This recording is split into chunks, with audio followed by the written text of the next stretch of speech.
Hey guys, good morning. I was going to do my third and final follow-up to that long box buy.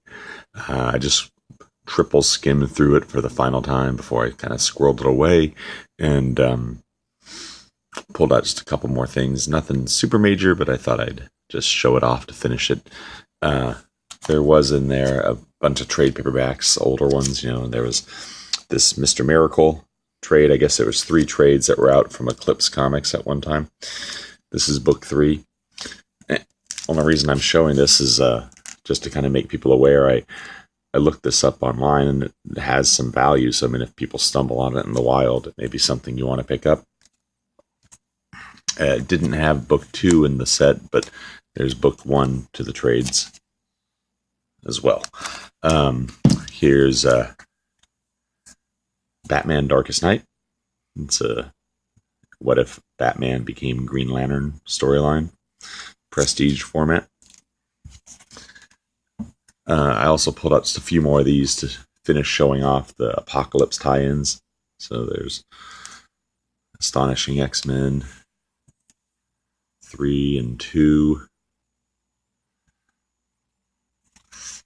I pulled these out just because they're a good story to read if you get a chance. It's called Hulk Future Imperfect. It's a 2-part prestige book. It's also probably the first Maestro, now that I think about it.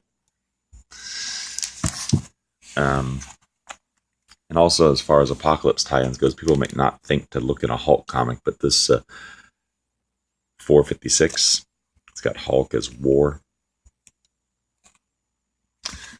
Here's Superman 1 from the 80s. After John Byrne, revisited him and made that Man of Steel series. This series started up. There's Aquaman 1 and 2 for a whopping 4 issues. He wore this blue suit that Mattel actually made an action figure of. It's kind of surprising. This is probably one of my favorite series. Contest of Champions 1, 2, and 3.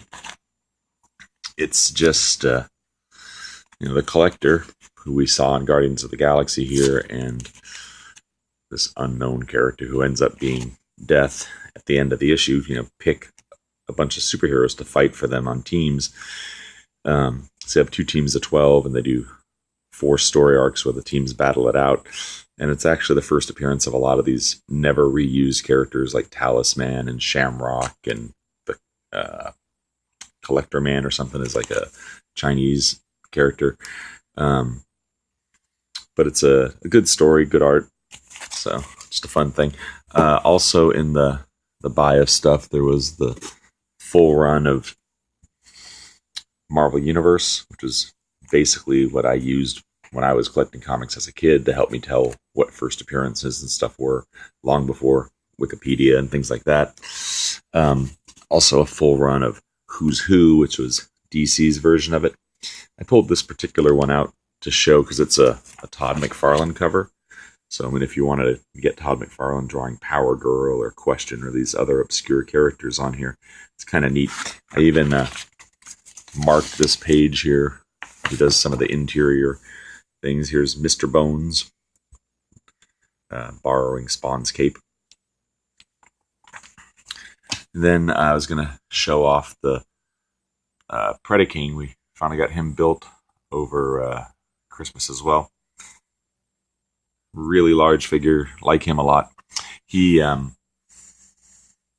of his weapons form these other weapons. So, I mean, whether he's in animal mode or in robot mode, each individual robot has a spot for every weapon. And this sword, for example, that he's holding here, is made out of maybe, 25 to 30 different mini swords and knives. Same thing with his gun here. All the guns from the little robots form the big gun that clips on his hand. And just to give an idea of scale, I grabbed this 80s Grimlock to stand at the feet there of Predaking. He's probably about 1.5 feet tall total. Anyway, really happy with this guy. Just need to figure out how to cram him onto a shelf. Anyway, that wraps up this quick